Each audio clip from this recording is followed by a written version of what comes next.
folks, welcome back to the Pulse. My name is Matt. This is Crypto Heartbeat. And folks, I have a new title. It was given to me by a writer, a national writer, because he came to the TexitCon conference and he said I was the leader of the Church of Crypto Jesus. And it wasn't said in a nice way. That's what I guess I'm doing. Crypto Jesus, folks, the leader of the Church of Crypto Jesus. Wow, amazing. I don't know what I've done to deserve this new title, but nevertheless, it's very entertaining. I got a call from Daniel Miller. He said, "Hey, did you see the article?" I'm like, "No." He's like, "Oh yeah, you got a good one."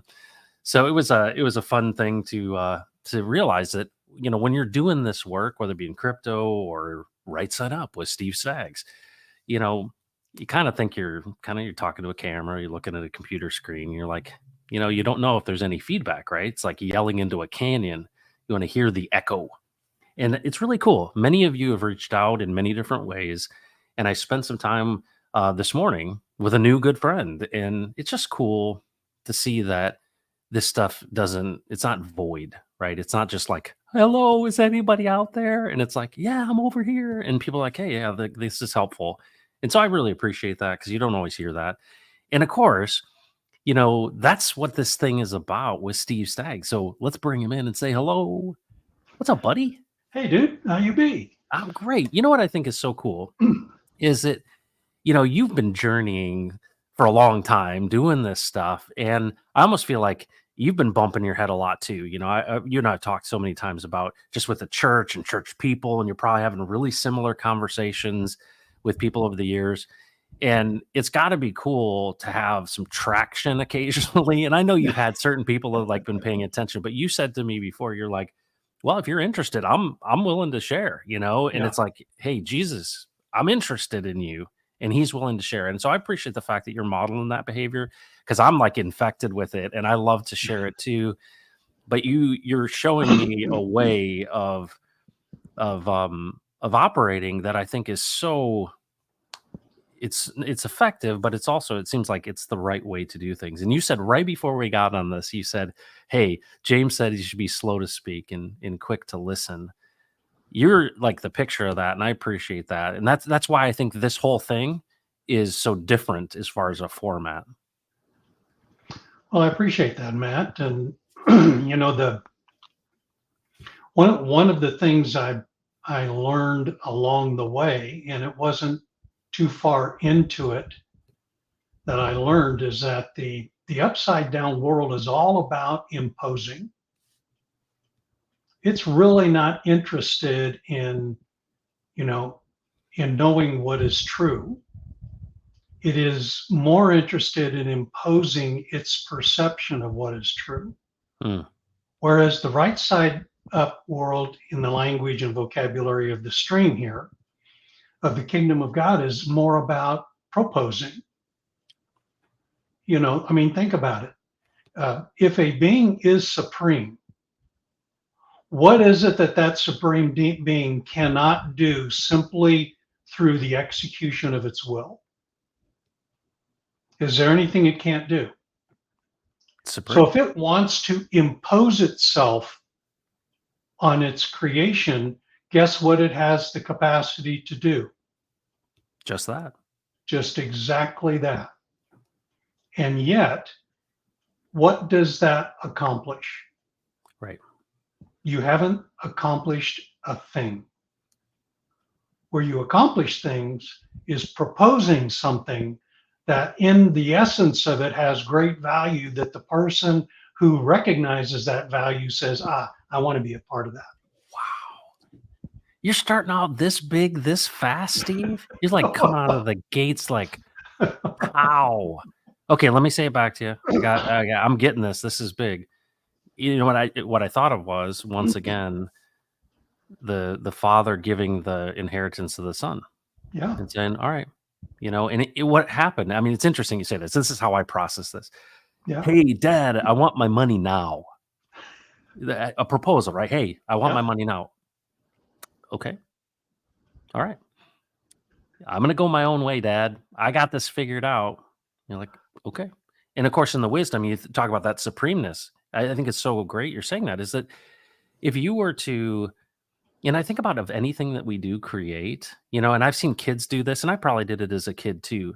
I made something that I was really proud of, and then I ripped it up in front of someone to show them that I had, I was destroying this thing, and it Mhm. was an act of defiance, is what it was. And it was Mhm. like, I'll show you, I'll break this thing. Yeah. And it's really interesting that you say that idea that, hey, if I impose my will on you, you're an automaton, right? I'm just, there's a controller that I direct you and you do whatever I say. That's robotic, right? That's just Yes. programmatic. And what you're saying is, I love this idea because it's so pregnant with possibilities, a proposal, Yeah. right? That's to say, hey, dad, I want to do this. And it's really interesting how that fits into relationship too, because now I think also about kind of Moses going, I don't talk so good. Can I bring my brother with me? And you think about kind of the arguments about this. Well, what about this? And I can't really do that. And what do you think about this? And there's so many scenarios in which you see that conferring, which is Yeah. actually interesting because you're illustrating to me, at least, that dynamic is really important, because otherwise you Yes. would not have the reality of this place. Well, no, and isn't it fascinating about, Moses and that very the essence of that, which is in the concept of proposing and conferring that we've talked about before, this dialogue and exchange of ideas, this partnership of activity, that here Moses is talking about his inadequacy as a speaker when he's speaking to the supreme being. Now, wait a minute. Mo, how come you're not all worked up about talking to me and being really clear with me about what your issues are, but somehow you're kind of freaked out about going to Pharaoh Yeah, and wow. being freaked out about, being just as clear to him? Mo, would you mind explaining that to me? That's actually a really good point. I never thought of that. That's really good. Yeah, it's like, hey, yeah, sure. Well, this is cool. You fired the gun immediately as we started this thing, which is so cool. Sam Kemp is here, but Hello, Sam. so check this out. So Sam was a big part of the whole Texacon thing this weekend. Yep. And Rags convinced him and Danny the singer to go to the blockchain summit that's in Fort Worth right now. And so Uh-huh. he's working for Rags. He's like, "So Rags got me working. We'll catch the rerun." I just appreciate the fact that you come in and put something in the chat. I know he's at the Yes. conference. The fact that you take the time out, Sam, thank you for that. And Right then there's on. this guy. There There's he this is. guy. The oxymoron of the day is logical faith. There I you love go. it. I love it. He's gonna have to step out, but that's cool. Mike Ostel, it's so great seeing you. It's like, all right, here we are again, and it's good to have you here. And humor is a good a sense of where you stand and how you're doing. Yeah. So Right appreciate that a on. lot. Taryn, I highly recommend people read the document "The Great Taking," which can be easily found online. Very good. That's a great Good reference. tip. Good Aaron, tip. thanks for being here. MT Coiner, good day. Crypto Heartbeat, Hexy Quinn, awesome to Yes. have you. Yes. Um, Big Wheel, ENT, I'm not sure what that means. What's up? So glad that you're here. I haven't seen you before. I'm glad that you're here. Um, Probably been watching on the replay and not been in the live. So glad to have you here. Crypto Pez is back. Hey, it's that time again. I love Friday evenings, bringing the unlocking of generosity to Spain. Yeah. Right on. That's so right on. It's so great. CryptoPets, thanks for being here. Appreciate you being here once again. I like when things fit in your timeline, right? Because to me, it's what 11 o'clock in the day, you and me, and it's like there's people are like, "Oh, yeah, I just finished up a meal or whatever," and this is kind of perfect timing. It's like prime time. We're on prime time in Spain. There you go. So awesome. Bearded Saint, awesome. Tank Crypto, morning, gents. Good to see you. Cadium is here. Yeah. And then, oh yeah, Cadium, of course. Look out for that Steve guy. Um, so it was funny. So John Balagiano, I don't know how to say his name without like sounding Italian. John Balagiano is he's with the TNM, and he's my buddy. I think I'm not sure. I mean, he's in his 70s, and It was so awesome. We had one of those conversations, Steve, like you and Kadium had, just about those good old days. I was looking at him. He was staring at me kind of weird across the table, and I said, "Were you a hippie?" He goes, "Yes, sir, I Yeah, was." that's right. It was awesome. It was an awesome thing. Crypto Ethos, good morning, fam. Our God is doing so many things right now. And that is so Yeah, true. And it seems like it's like in Technicolor, foundations built on sand are being shaken. That whole idea of shaking the heavens and the earth, like I see it everywhere as well. yes, yes. Um, and then Hornet UK one with manifestation. Do you think we create reality or just attract what is already in the universe? You know what's so interesting about that, Hornet UK? I'm interested in all the scientific stuff and and see how that stuff merges together. And I'm curious what you think about this, Steve, as well.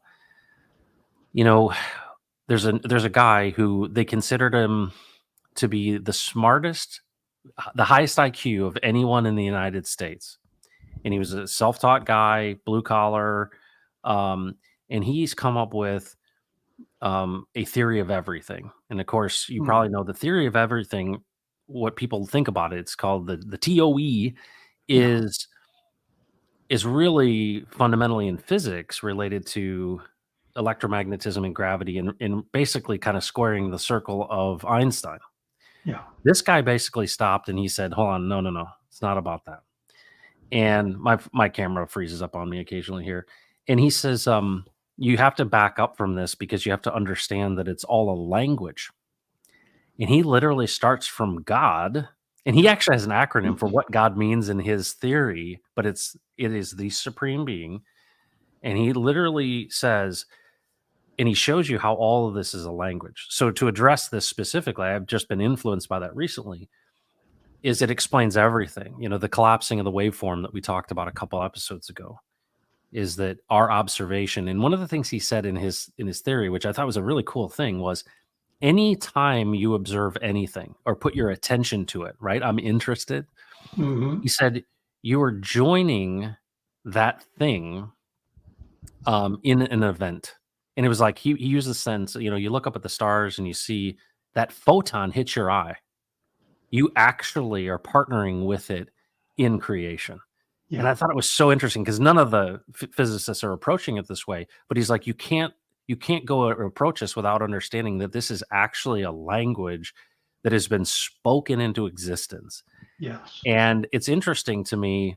Um, Ray came to me the other day and he said his daughter is a percussionist and she's she's getting really good. And he was so blown away that the percussion teacher wanted to give her a gift because his friend had like some equipment and he had thought about her and he was tickled. He was so stunned that they would think of her, right? And I said to Ray, I said, hang on a second, Ray. Hang on a second. You're a teacher, you got a bunch of students. Think about how students are today. Your daughter is disciplined, she's interested, she practices, she's capable, and she's got a talent and a skill for it. She is dedicated herself to it, shown interest. Should it be a surprise in any way that he would think of her? yeah, And I thought about that as it relates to who God is. So, like you talk about being in the game. yeah, Well, do we manifest it or is it already there? Well, what does it say? It says, ask, seek, and knock. And you've talked about this like Zacchaeus climbed up a tree so he could yeah, see. And it's yeah, like, are you interested? Well, guess what? When I bother my neighbor, he ends up answering my question. And there's something about this efforting towards things. So we call it manifesting. We call it like, say it a million times in your head in front of the mirror and it'll become so. Well, in some respects, there's an element of creation that is actually true because you don't become a professional baseball player by sitting on the couch. right. Anyway, that's my response. What are your thoughts on that question? No, that's great, Matt. Well, let's kind of check off the list because um, it's a language, and so in the beginning of time, order, and rank, the Elohim, form, fashion, and shape, his creation, the heavens and the earth. Okay. Well, then John says, in the beginning was the Word, Yeah. And what was the Word? And the Word was with God, and the Word was God. And there was nothing that has been created except by the Word. Okay, so that's kind of what this other gentleman is talking about. Then you go to the story of Babel. What happened in Babel? They decided that what they were going to do is somehow in their calculation, they thought there was enough material on the planet in order to build a tower that could reach all the way up into the heavens. So that caught the attention, okay, of Jehovah, who came down and said, I want to check this out, see what these boys are up to. So he came down, he checked it out, he looked at what they were doing, and he said, oh, very creative. There is not a single thing they will not be able to accomplish. Mm. Now think about that. Wow. If you want to get into the whole Elohim, you want to get into, well, what did the Elohim do? They formed, fashioned, and shaped his heavens and his earth. Out of what? Nothing was created apart from the Word. And this Word was a singular, unified language that communicated without deviation, without distortion, without any type of error, the perfect divine intention to produce something. And in this particular instance, the folks in Babel could accomplish anything that they set their mind to. Why? Because their language was still the language of heaven. It was unified. Wow. So what did Jehovah do? Let's throw a little confusion in there. Boom, he injects the confusion. What begins to happen? What was possible for them to achieve? All that was possible now became improbable. What did they have to be then aligned with? The Word. Okay, now, next thing. Sitting down, I'm in a laundromat many, many years ago. No, excuse me, not a laundromat. No, it was a laundromat. Sorry, it was. I was in a laundromat many, many, many billion years ago. And I'm looking outside the window while my clothes are cleaning. And I look out there and I notice all these things. And the Lord says to me, what do you see? And, it's amazing how you can look out through your eyes and not really recognize what you're seeing. So I started to pay attention. Oh, I see cars. Oh, I see a stoplight. Oh, I see a bicycle. Oh, I see a woman pulling, pushing a carriage with a baby in it. Oh, I see a man carrying a bag of groceries. Oh, I see. Oh, I see. Oh, I see. Oh, I see. Oh, I see. Oh, I see. All of a sudden, this incredible expanse of stuff, humans, activity, I'm starting to see. And I look at that, and then Jesus says to me, how did all that come to be? Is there anything that your eye has seen that did not come out of the earth?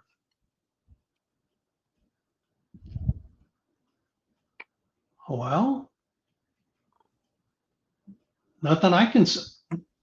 It all came out of the earth, right? And he says, okay, who put it in to the earth? Wow. Now I'm getting right to what Hornet UK 1 is talking about. He said, you could not have taken it out of the earth if I did not first put it in.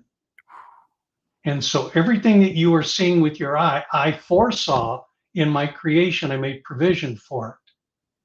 And I'm just waiting for the one who is interested, back to that interest thing, to align with me in what I have produced and enabled you to manifest with me. And all of a sudden I saw the fullness of his creation right there. So that my input is, yeah, it's already been created. All things that have been created by the Word, And there is a point in time where man aligns himself with Jesus through hearing of the word, and together they partner to take that word and manifest it in the full intention of what God intended in the initial plan of his creation. Let me And ask you a so question. it's everywhere. Okay, so I'm gonna build on that. Okay. So let's take two different people, Okay. right? Let's take you and Pilate. Okay. Okay. So I'm going to make this assumption about you that you're interested and you're Okay. listening. Okay. So Okay. you're someone who says, I know who this Jesus guy is, and I'm listening and interested. And maybe we don't take Pilate. Let's take somebody that doesn't know of Jesus at all. Okay. Okay. But they fashion something from the earth, right? Which so many people do, regardless of Yeah. whether they know or listen to Jesus. We've talked many times about how people are created for purposes and they will accomplish their purpose. And we've Yeah. even talked about that in terms of Satan himself. Yeah. Um, is there a possibility? Well, and I mean, I would think it's a high probability that there are people all across the world, across time, who have done things without connecting the dots, but were actually creating things that they were destined to create. Meaning, not that they were selfishly motivated or that they were detrimental or that they were quote unquote sinful, but that they were accomplishing what they, regardless of whether they connected the fact that the living Jesus spoke it, it appeared as something that they fashioned. You also would attribute that because it comes from the earth, like nothing exists. How do you how would you there's the intentionality of someone like you and me going, I want to hear, I want to only do what you say. I only live on these words. That's what I'm efforting towards. Yeah. But there are also other people out there that are being used in this system and they fashion and create things in some cases that are utilized in very significant ways. What is the difference between someone who is consciously knowing and listening and the person who also fashions? What a great question. I mean, Whitney was really right. The Lord has really given you a great ability and skill to ask really thoughtful questions. That there's one thing about skimming a an issue. There's another to stop the rock and drop it in the center and say, let's take a closer look at this one. And you're doing that here. First of all, our the way that we're wired to work is we look at man first, and then we try to understand God through man, through Yeah, looking through the prism of man. And so we see these contradictions among men, and then we try to connect the dots with God through the filter of these contradictions among men. That's exactly upside down. gotcha. See? No. And by the way, I can take that it's the same thing happens with virtually any filter that we look through, including the scriptures. If you ever want to dive into that one, deep dive into that. Okay. It's exactly the opposite. It's looking, okay, God, how are you seeing this? How is it that you accomplish these astounding things on the earth through men who apparently have no interest in what you're doing? Hmm. How is it that you do that? Why is it that you do that? And how does that relate to the religious point of view, which says you don't work with men? And of course, I'm using that in generic terms, men and women. Um, you don't work with man except man is righteous and holy. Yeah. Well, Steve, because you don't understand who I am. Okay, Okay. I'm listening. Hmm. I'm interested. What kind of a supreme would I be? What kind of a creator would I be if I built my creation without purpose? And then if I built my creation with purpose, if you can agree that I built it with purpose, then what kind of a supreme would I be if that creation did not accomplish the purpose for which I created it? Hmm. If they didn't, then who would be supreme? Well, see, right away your head's starting to get wrecked right out of the Yeah. block, right? Because he knows exactly who he is.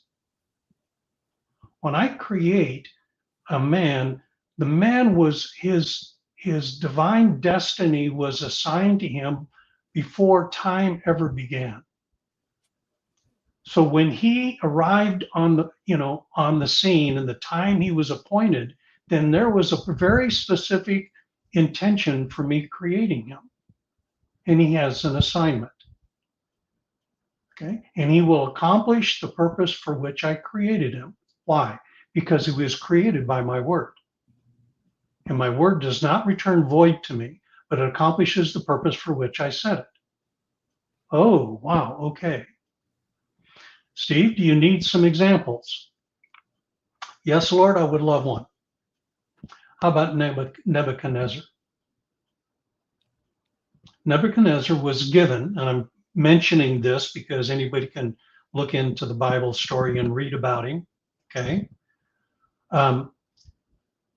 Daniel was told to tell him that he was given assignment to rule the entire earth. Who do you think gave him that assignment? Did he know that I gave him that assignment? No. Did he care that I gave him that assignment? No. Did he still exercise his assignment? Yes.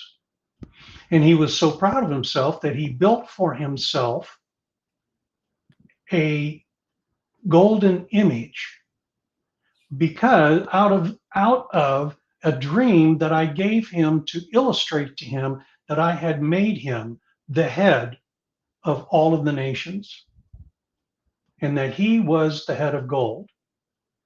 He goes, oh, wow, cool. I'll not only make a head of gold, I'll make an entire image of gold.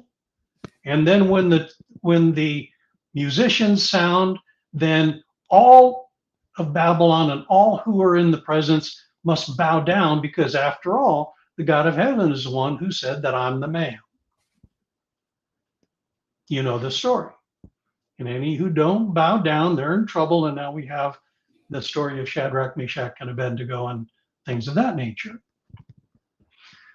So Nebuchadnezzar keeps going down this path and keeps thinking he's one bad dude until one day he's walking around the top of his castle and he's looking at all that my hand has accomplished. And he's thinking, I am pretty cool.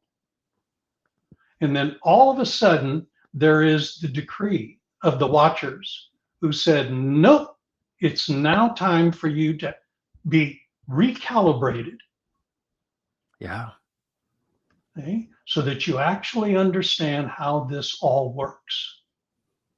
The result, there was the divine decree issued through the watchers that he would then become, as an animal grazing in the field for 7 years.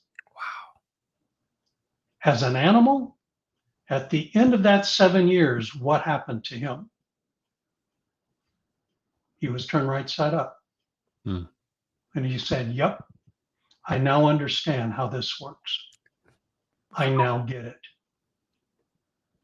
That's the way the Supreme works. Wow. So, hey, we all have an assignment. We all do what we do. We may not be aware of it. We may not even know how we're doing it, but we're accomplishing a divine purpose. Well, what an amazing question that Hornet UK1 asked, because it led to something that's tremendous, right? Yeah. So I'm gonna say it back to you because this is so big. I think about Richard Hart when you say this, right? Absolutely. I think about Richard Hart, and then I think about, put your own self in the center of this, right? Think about it from your perspective of going, okay, if what Steve's saying is true, then since the beginning of time, there's an assignment. And that assignment isn't just what you would think of like, go do your homework, but that this is the story of your life, right? There's a purpose for you being here. Well, one, you have to kind of accept that. Wow. So actually, you really like intentionally have me here. This is not by accident that I'm here. Yeah. Okay, that's number one. Number two, whether I acknowledge or I'm interested in you, there is this kind of process and it will fulfill its purpose. So I think about Richard Hart, like Yes. Nebuchadnezzar or anyone or any of us, right? And I see, why do some people have a certain facility for percussion? Or why does somebody have this incredible IQ like Richard Hart? Why do they have this advocacy nature? Why do they have this drive for the glory, right? Why do they have you know, this, capability of earning and creating and architecting and strategic or whatever it may be. And you know what's so interesting? When it always comes back to the prodigal son. Yeah. Even Nebuchadnezzar himself, the fact that the watchers recalibrated, I love that term. It's almost like that's the universal story. Yeah. Is that this universal story is one of recalibration, that there is actually such mercy in that and patience in that, that there is an opportunity for recalibration because there could be just a removal. Yes. And to think that the father, when the son said, "Show me the money," and he's like, "All right, it will accomplish this." And I was talking to my son on the way to school this morning early, and I was asking him about the prodigal son story, and he told me what he knows about it. He said, "Isn't it interesting that the father would like pay for him to go do all this stuff and waste this money?" And to think that in the wisdom of the father, that he knew that his son would come to understand his nature and character. And to think, what is it, 7 years eating grass in the fields? What does it do to you? And what's so neat about this is, this is the story that we're so drawn to, like, is this story of redemption. Yeah. And I was thinking, I studied theater in school and we really broke down story. And the elements of story are almost universal. And I often say it's about a man who wants something, and on his progress of going to get that, he discovers something greater, which is change, right? Yes. That in this process of I'm gonna go spend the money and do all this stuff, and dad, you can go, you know, and he finds himself eating with the pigs, and he's like, oh my gosh, maybe my father will let me, come to be a servant in this house. In reality, it was the means by which he understood his father's nature and character and then was given authority, which is really interesting. Yes. So that begs a big question, Steve. Yeah. Is there anything reserved and preserved? Because I think about well done, good and faithful servant. I also think about, hey, storing up your treasures in heaven. And I think about the older son Yeah. who understood his father's nature and character likely. What is the difference? Is there something set aside for those who actually do come out of their 7 years of eating or come out of the slop eating, understand and has been revealed the nature and character of the father who take seriously the authority and walk with him in partnership? It seems like, well, there's a peace that transcends all understanding. It guards your hearts and minds in Christ Jesus. There's some benefit to it. Is there anything more to that? Like this idea, when I do come to this understanding of who he is, and I do understand this partnership, and I do understand, hold on, oh my goodness, there does seem to be something more in that ring of authority. There's something else. Help me understand that gap, because you're right. Like, well, then everyone they're going to fulfill their purpose here. But I also know that I can ride a motorcycle into a tree. Help me Yeah. think through how that stuff fits together. Well, let's go back to Nebuchadnezzar for a moment. How did Nebuchadnezzar view his assignment on the planet after his experience in the field? Do you think he had a fullness of comprehension and appreciation and awareness? He was still doing the same thing, but what was the difference in the before and after in terms of his own awareness? The differences, the profoundness of it wasn't in the doing as much for him as it was in recognizing the contribution that that doing was making in his partnering with the God of all creation.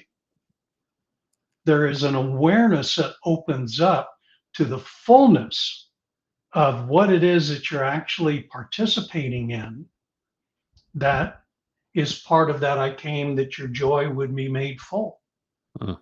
There's a joy element, a profound element to it. There is an awareness that is so far beyond the ability to describe, that in the way Jesus mentioned it to me is, give a person a glimpse of my kingdom and you never have to motivate them again. So is that the kingdom, Steve? That is the kingdom. You are participating in the very construction and administration of the kingdom. Okay. You are literally participating in it in a conscious way. You're just not a builder, putting something together because that's an important element in the construct of what is being, built. It's that no, you're actually now seeing where that fits in the construct and the importance of it. Again, I point to to Nebuchadnezzar when he woke up. Go back and read that. Talk about a before and after. It was like, whoa, now I see. Same thing with Job, the experience of Job. I heard about the report of you before, but now I see you. Well, what do you think? Do you think he preferred to stay now knowing what he is saying? Do you think he'd say, nah, that's not such a good deal, I'll go back? No, no, man. Let's be in the game. Yeah. That's in the vocabulary of our sports deal. It's the participation in a conscious way in the construct and administration of the kingdom is the most exhilarating experience that a person can have in life, in my view and experience. There's nothing to compare to it. Well, absolutely nothing. Taste and see that the Lord is good, right? This is, if you think about it. And what do you have to do? You have to ingest it. Yeah. You know what's so cool about that? Okay, so let's say, remember I used to talk about brisket and the smell of brisket? Yeah. Right. Yeah. So, okay, the heavens. I watched you on a stream once. Yeah. And you know what's so interesting about that? So let's take that analogy a little further, right? And of course, aromas are a big part of the scriptures too. Yes. But this idea that what is the indication that there's brisket cooking? Well, I mean, it's cool. Like I can smell the wood first, and then the meat starts to get, cooking, and I start smelling the combination of the two, and it's an indicator, right? Yeah.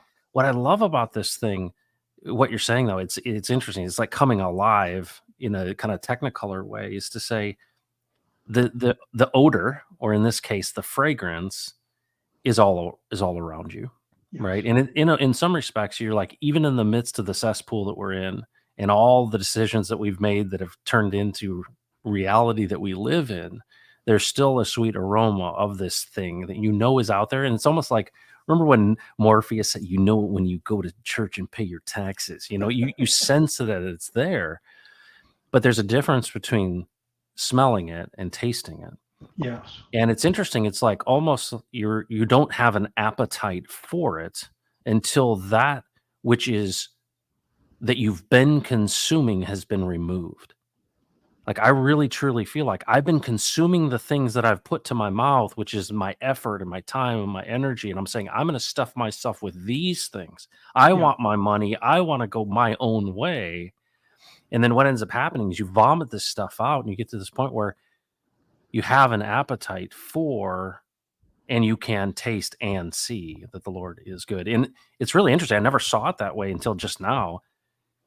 And it's a strong analogy, I think, for this idea, because you've said it many times, and it's kind of cool because I'm hearing it again in my ear going, we could talk about this all you want, but if you're not interested and you're not interested in tasting it and, kind of seeking it out and going, where's the brisket coming from? Yeah. then we can describe it in very poor human terms. Yes. Well, and the reality is that you get locked into the process and not into the reward of the process. Yeah. I mean, especially in the Western world, we're all technicians. Yeah. We are technocrats when it comes to, the Bible and spiritual things and, all of that stuff. I mean, we get all locked into the process. Okay, what is the process by which we collapse the waveform? How do we do that? And then what is the process by which? Well, okay, so I give you the concept, you connect with the concept, you even start doing the concept. Okay, now what? Is that it?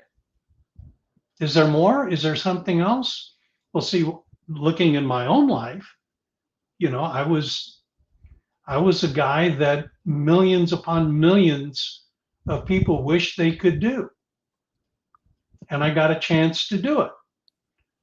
And in the middle of one of my pregame wind sprints, I'm in the middle of a brand new stadium looking at people, filtering in, a gorgeous, gorgeous day in a gorgeous ballpark with people streaming in like crazy, paying money to watch me do what I've been doing from the time I was 7 years old. Playing a game. Are you kidding me? And the only thing I could think of was, is this all there is? Yep. Yes. Is this it? This is what I've been wanting to do since I was 2 years old. This is it? And I wasn't looking at it critically. It was a genuine inquiry. Is this it? I thought, oh, well, and off I went. Yeah. And guess what? Jesus eventually answered the question. No, that's not it. I got more if you're interested. You interested? I'm You interested. want to hang with me? You want to go with me? I got guys I'd like to send. You interested? Boy, you bet. All right. 6 months Wow. later, I was out of the game. Wow. Just that quick. And never gave it another thought, Wow. which is miraculous in itself. If anybody has, unless ever hearing these streams, has been a part of that world, they know that no, that isn't how it works. Usually it takes decades for you to get it out of your system. Yeah. So, yeah, Nebuchadnezzar saw the essence of his assignment. Yeah. Because he saw the one who gave him the assignment, and the recalibration was complete. Same thing happened with Cyrus. The first one to be named, Jehovah's anointed, his Messiah. How is that? How is it that these two heathen kings, who were through the religious filter were the enemies of God and his people, how is it that God puts them in these positions, of incredible esteem? One is identified as the head of gold, who's given authority over the entire earth, all the nations of the earth, and the other is identified as God's first Messiah. How does that work? Well, Steve, it's because if you see it through my eyes, it's very clear and very plain. It's simple. And when you see it, it's profound. Are you interested? Man, there you go again. And off to the races. And so you're right. We've probably said that 1,000 times on, in our 29 streams, but that's the simplicity of it. And just, why do the Bezos of the world and all of those, why do they keep wanting to earn more money? Yeah. Why is there that drive to continue, to continue, to continue, to continue? What is it that's going on there? See, I think they're some of the least satisfied people on the planet. because they're not calibrated to the one who gave them that assignment. If they ever were calibrated, if they ever recognized and had the experience similar to Nebuchadnezzar, it would totally transform what they're doing and why they're doing it. Wow. So Just dynamite. Well, let me bring it into the real practical everyday right now what I'm experiencing, because sure. here we are on a crypto channel, as I often say. And I met a guy who's in charge of it's the English Constitution Society, and they're the ones that are leading the English exit. So this is the country of England wanting to exit this British Union. Yeah. And of course, you've got the Scots that wanted to do that. And of course, we know about the Irish and the Northern Irish. And then, of course, the Welsh sit there and they're like, and it's interesting that here we are having opportunities, right? So this would be another tokenization of another, I mean, it's a nation. And it's interesting, this pathway. You're like, all right, I'm interested to know. He doesn't dump it on you all at once. I'm like, all right, we're journeying together in this. You're teaching me things as we go. You're redeeming things that I've done before. They're becoming relevant, right? Like fought the lion and the bear. Okay, these things are helpful, but I'm also learning new things every time I talk to you, and every time I do something, I'm kind of learning new things. I'm making decisions. Some are good, some are not so good. I'm trying to listen to Jesus, right? Trying to say, all right, only you have authority to speak to me, which has been incredibly valuable and powerful. But also seeing things heat up, right? Like seeing almost like, all right, yeah, the battle's not between flesh and blood. And boy, I'm seeing the picking is getting more sharp and more, it's like, all right, what are the ways in which you manage this? But here's the thing that I think is really interesting.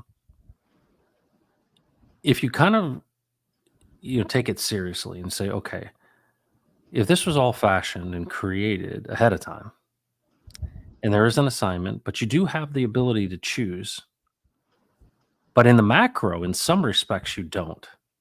And I don't mean, I'm not trying to say we don't have free will. What I'm saying though is there's a more broad story, and that broad story will accomplish what is intended because his purposes are accomplished, even in the midst of all of the decisions that we make. It seems like, but I'm looking at the world right now, and I'm seeing more and more the clarity of what this calling long ago was. I didn't understand unlocking global generosity. What's locked? What gets unlocked? What are the keys? I don't even know the substrate in which this is sitting in. I don't know what door it is, but that's becoming more and more obvious. And it's probably very much more multifaceted than I even give it credit for. But it's interesting right now, the things that I'm seeing. And I've been listening to people, and you said, once you see it, you can't unsee it. I was listening to, there was a pretty significant interview happened yesterday between Russell Brand and Alex Jones.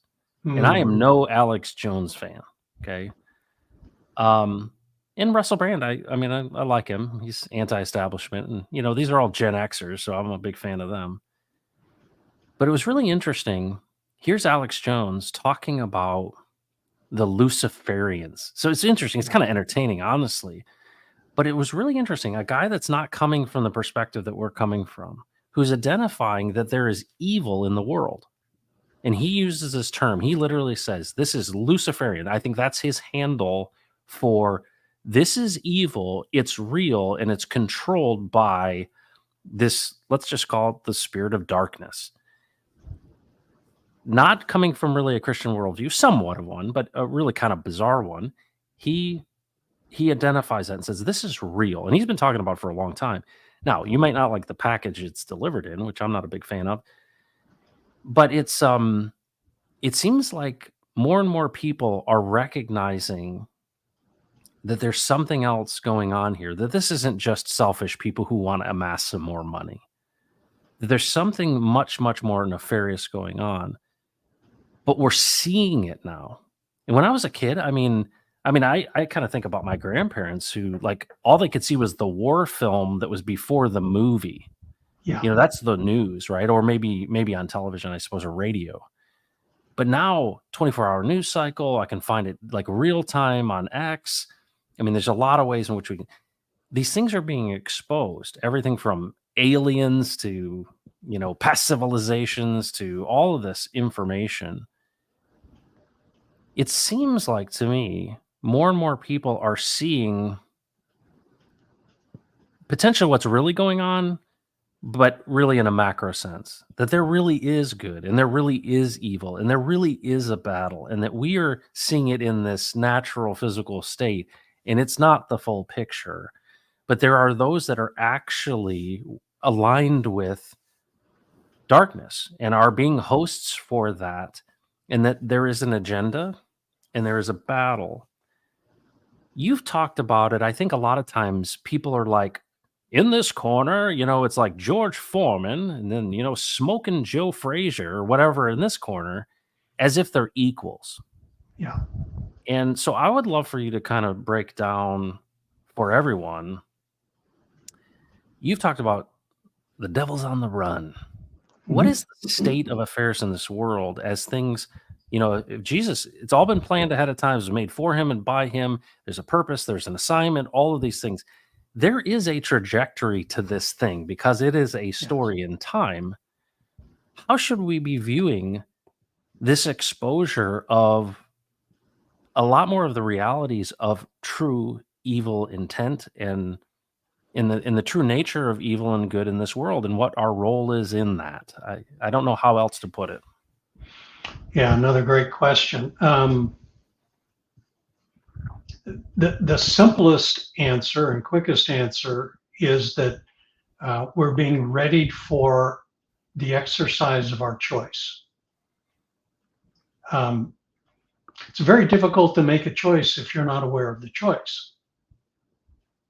You will make the choice, but can you hold a person accountable if they're not aware of the choice they're actually making? Yeah. See? So they may live the consequence of that choice, but living the consequence of the choice and being accountable of the choice are two very, very different matters. So the basic direct answer is that we're being readied to exercise our choice. Okay. Okay. And you see that examples of that throughout the scriptural story. Is there were certain times when there were choices to be made, and it was clearly put in front of the people, and then they exercised their choice.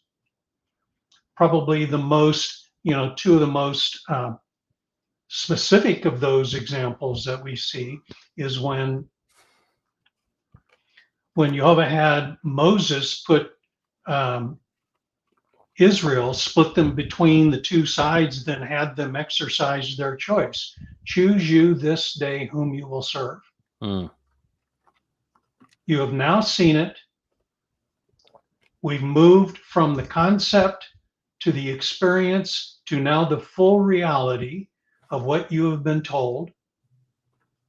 You are now standing here, and now the land has been secured. Exercise your choice. Are you going to serve Jehovah? Are you going to serve the gods of the land? Your choice.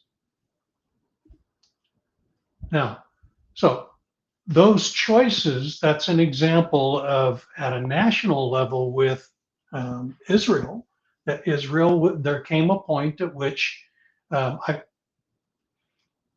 refer to it as calling for the question, Mm-hmm. where Jesus calls for the question. It's now time. Another example that's biblical picture is when Pilate stood Jesus and Barabbas up there and said, okay, folks, choose. Yeah. Fully aware of what was going on, saw for an extended period of time all the things that Jesus did, all the things he was talking about. Choose. Which do you prefer? Do you prefer the one who blessed and protect you, exercised his authority to bless and protect you, to describe to you um, the Father, his kingdom, invited you to participate in that, showed you how to do it, and then worked wonders among you that no other man had ever done? Or do you prefer the thief, the killer, the murderer? Which one do you prefer? And in the choice, you are also going to be given who is going to reign over you, who your king is going to be. We'll take Barabbas, the thief, the murderer, the killer. We'll take him, and we'll take Caesar as our king. That's our choice. You see, so these are very, very sobering things that happen, because you're now at that point where you have been fully ready to exercise your choice in a way that now establishes accountability.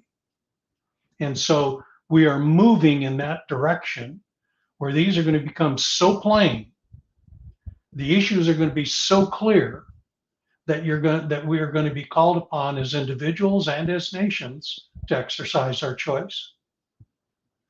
That, by the way, is why, in part, what you're doing with the Texas nationalist movement and your crypto and this stream and the whole thing about unlocking generosity, why this is so important, because you're playing a part in bringing into a point of clarity the things that we're going to need to be exercising choice over.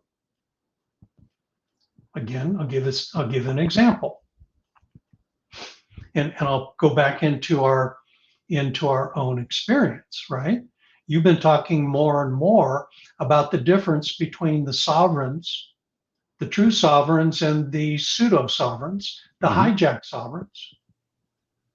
Today, the only ones who recognize themselves as sovereigns are nations. Right. And when I speak of nations, I'm speaking specifically of the governments of that body of people and that plot of dirt. The governments alone declare themselves as sovereign. And yet there's not a sovereign bone in them. And so for us, the choice is going to be, okay, I've told you who the sovereigns are. You're the sovereign. Who created the government? Since when is the thing created sovereign over the one who created it? Folks, no? Never. No? Not one time. Okay? Governments come and go, but the people remain. Why? Because they're the sovereigns. Right. Right. See, so these are the kinds of choices that we're being ready to make in a very real way. And before those choices can be made, the curtains have to be pulled back so you can see what the choices really are and what they entail. Okay. And so that's the short answer to where we are. And my recommendation would be, pay attention, folks. Yeah. See, pay attention. This stuff's getting very, very real. Pay attention. Well, Academaciated, I think, asks a really good question that's aligned with this, which is, or is it all fate and every choice made is already written? And here's what's interesting. You just outlined this. Hey, there's a time for choosing. Yeah. And, you think about this idea of a transaction in the garden, right? The choices that we make. And you said the other day, and correct me with the right terminology, but the decisions are the seeds of what? Something reality? Reality's harvest. A reality's harvest. And, to think of, I jokingly said, you could drive a motorcycle into a tree, you could attack a nation and kill people and put them as hostages. There's a lot of different decisions that you can make, and there is a harvest you reap from those decisions. But there's also this kind of macro storyline and I think in investing, so Academaciated is always in the chat, and I appreciate him so much. It's almost like the people that do well in investing understand human psychology. Well, what is that? Well, that we make the same damn mistakes over and over again, and that you can kind of follow that cycle. So there's kind of almost, it seems like a macro and, intent and purpose, and you were created for that purpose. But there also does seem to be actually choosing that is actually ours to make. How would you square this one? Yeah. This kind of goes back to interestingly enough, goes back to the filter through which we view things. Earlier, we talked about, looking at God through the filter of men and the behavior of men. We alluded to then and in the past that even happens when we look through the filter of the scriptures and then deal with God and the affairs of the earth through the filter of scriptures. And in every instance, there will be a distortion that will project a different reality or project an appearance of reality that's not a reality at all. And so let's just take just for fun, okay, or is it all fate and every choice made is already written? Well, then how is that a choice? Yeah. If by that statement it means that the choice is already made because it's been written, then the question would be, how is that actually a choice? Now, the other side of that would be, the question would be, well, just because the choice that will be made has been written, does that any the less make it a choice? Yeah. Okay, now let's go back to the Supreme. If the Supreme is, as we, have been taught, is all knowing, then can he know the choice without predetermining what that choice is? Well, certainly. Okay. And so can he record what that choice is going to be without violating the essence and properties of choice? Okay. So what I'm trying to describe here is not to get overly technical, but to say the prism through which you view things, which I have found that the only way I've been able to reconcile any of this stuff personally, that I then try to pass on to you folks, is by saying, okay, Jesus, how are you seeing this? Yeah. Okay. So some insight. Yeah. Yeah. So my feedback to Academaciated here is, hey man, that's a great question for Jesus. Yeah. Go ask him, how do you see this? Is it all fate? Okay, what do you mean by fate? Is fate something that is predetermined for which there can be no variation? Is that what we mean by fate? Okay, what is that? Okay. And every choice made is already written. Okay. If every choice is already written, what does that mean? Is that the writing of the choice to record it? Is that the writing of the choice to determine it? Well, if it's to determine it, then how is that actually a choice? And where does now fate and choice interact and participate in this thing? We talked a few sessions back, few episodes back, about the difference between the culture of the world and the culture of the kingdom. That the culture world is exclusive by nature, where the culture of the world is culture of the kingdom is inclusive by nature. And so how does that deal with? So inside the exclusive culture of the world that we operate in, this upside down world, contradictions, paradoxes, they don't reconcile. Even though we can observe them doing so often, we can't reconcile them in the way we think. Why? Because the upside down world is built to be exclusive by nature. And that exclusive component is what causes me to impose my will on somebody else, impose my thought process on somebody else, impose my conclusion and my belief system on other people. That's where that exclusive component comes into play. I'm right, you're wrong, I'm sorry. We can agree to disagree. See, there's no reconciliation. On the other hand, in the kingdom of God, those things are perfectly reconcilable. Why? Because they fit into a macro picture where each individual has a different role to play, and so the perspective required to play that role is by its very nature and design different than somebody else who has a different role and assignment to play. Okay? So Wow. I don't know if I've answered No, anybody, you but have, and there's follow-ups too. There's really interesting comments here. awesome. Hornet UK back again.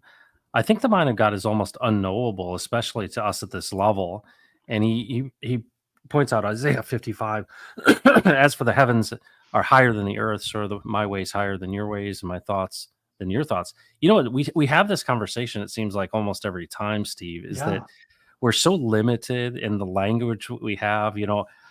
I was thinking about, what if somebody asked you, they're like, hey, tell me about Jesus, right? Or tell me about this thing. And you're like, and on one hand, taste and see that the Lord is good. What I love about you, Steve, is you always come back to home base, which is, Yeah. all right. And this is illustrated in your conversation about the high places. Is this, we don't look up. No, we're going to sit with him. And I think when you say this word, what I see is, hey, Jesus, what do you think about this? How do you see this in a very practical way? You actually change your position.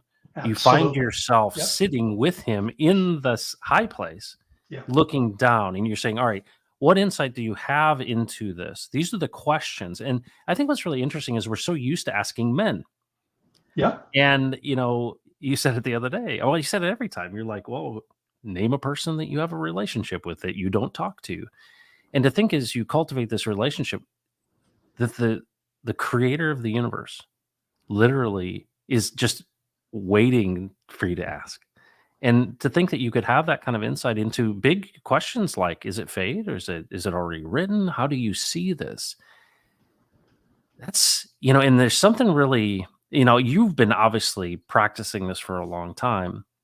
And it's such a cool thing because I don't have the words to articulate it. I think that's what Hornet UK is saying. It's like, I'm limited.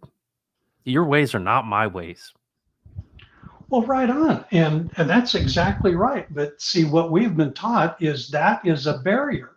Yeah. Yeah. It's not a barrier, it's an invitation. Wow. Okay. Yeah, my ways are higher than your ways. My thoughts are higher than your thoughts. Man, I got things going on That you that don't you know have about. no clue about. Are you interested? Yeah. Are you interested in knowing how to operate in my ways that are higher than your ways? Are you interested in, are you interested? Oh, by the way, isn't that exactly what he said to Jeremiah? You know, call upon me, ask me, Yeah. make the inquiry, and I will show you things that your mind cannot even comprehend. I will set them right before you and to show you things that you did not even consider. Okay. Okay, man, I'm in. I'm in. UK, let's do it, man. That's so great. That's so great. Identity Let's blocks. take him up on his word. Thanks for stopping in, dude. Appreciate you. Absolutely. Um, okay. Absolutely. So you know what I thought of? What's I that? was thought of you talked about you were in what was it, summer ball. Yeah. You were out of the country, South America or something like that. Yeah. And you said Venezuela. that there was Venezuela. You said there was this moment that you were a hitter, right? Yes. You went from being someone who hits to being a hitter. And so, Yes. will you speak to this? Because there's something here that's really subtle. There's this active thing, which is like almost like I'm gonna practice this crab walk, practice this thing. Hey, Jesus, Yeah. how do you see this? But then Yes. there's those moments where you're a hitter. And Yes. I think it's the same thing. I'll be Yeah. honest with you. I think it's the same thing, or at least partly the same thing, is that we can have this active engagement of asking and looking for this. But then there are these moments where it is a profound, I guess the term I would use is revelation. Yes. You're something opens up that is new. It's related to what you'd been doing, right? You've been swinging that bat a lot, but you became the hitter. So, is it fair to say this isn't just an audible Jesus saying, well, here's how I see it. It can also be a discovery of the greater thing or the next thing? Well, yes. Um,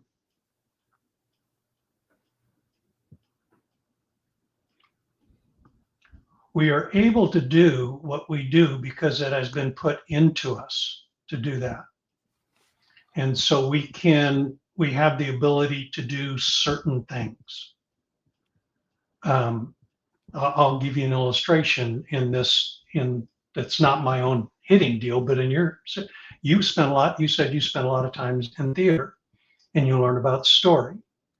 And Mike says to me the first time we talked, he's talking about the gifting that you have of being able to communicate and articulate things in an intelligent way. You hear that coming back to you all the time. So by engaging the activity that you were built to be able to perform, you begin to perfect your craft using that language. You get better at what you're doing. You perfect your craft through the constant practicing of that and the constant exercising that. You get better and better and better until one day Jesus says to you, "It's now time to speak. You are one whom I have called to speak." And now you're not just a talker. You're not just an interviewer. You're not just one who goes about and making things more simple to understand by restating what somebody else says. No, now there becomes a realization that I have been built and designed to speak. Whoa. And when that light is like a switch of a light goes on, and all of a sudden you start seeing that you are one with what you have been doing. The reason you've been able to do it is because that's what you've been built to do. And now I'm coming in to the full realization that I am actually a hitter. I just don't hit. I'm a hitter. And it's boom. It takes you to an entirely different level, both in your comprehension, the importance of who you are, the fruit of what the practice has produced, but more importantly, it tells you how you've been built and designed to work that was totally independent of you. Yeah. And you've come into it and you have become what you have been doing. And it's wow. I don't really know how it works. I just know that it works. Yeah, Amen. that's right. Amen. I love it. I love that. That's I right. love it so much. That's right. Well, Steve, I really appreciate that. And it's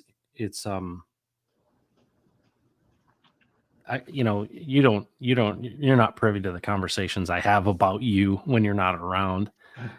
But I was thinking about this story, right? What's been going on with me? And I met with a guy he's French and he lives in outside of Geneva, and amazing guy, Hexican, Pulsican, Texan, um, my age, very accomplished professional, world traveler.